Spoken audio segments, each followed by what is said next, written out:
gospel, we kind of hear this dispute between Jesus and the crowds. The crowd come in and they tell him, hey, your mother and your brothers are outside waiting for you. And Jesus responds saying, who are my brothers and my mother?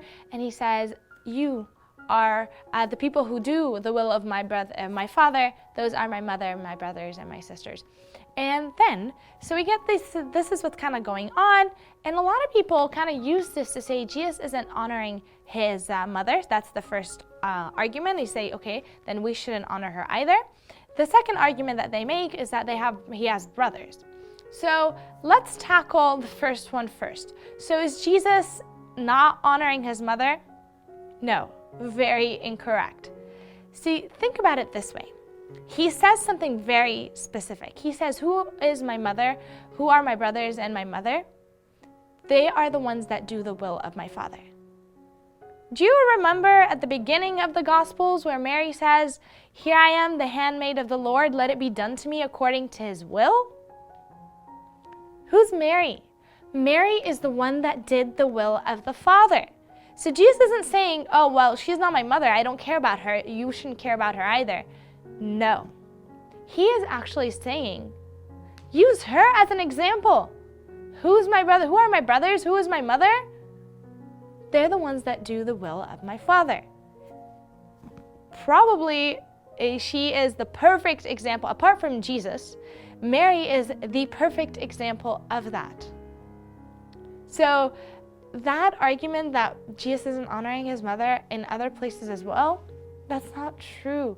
We got to think about it in the tonality that Jesus is talking to Mary, and we got to think about who he's addressing and who Jesus is.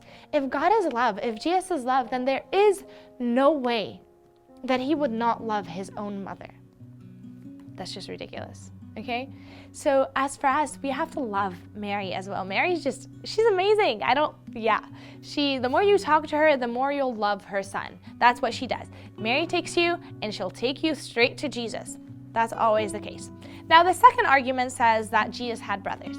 Now, coming from a Middle Eastern background, I can tell you that we refer to our cousins generally, specifically from the father's side, in a way that, so my cousins from my dad's side are kind of my brothers because we belong to the same family. So that's from a Middle Eastern perspective. And that is not something that we just came up with on our own. It's been passed down from generation to generation. So if that was the case in my land today, that must have been the case in my land before, right? Because Jesus is Middle Eastern just like I am. It's just currently there is a border between Lebanon and Israel, but really that wasn't the case. So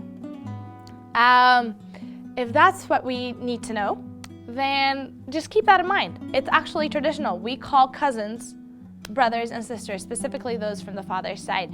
So that's it for today. Don't forget to ask God for his love, ask God for his graces, and be with him. Amen.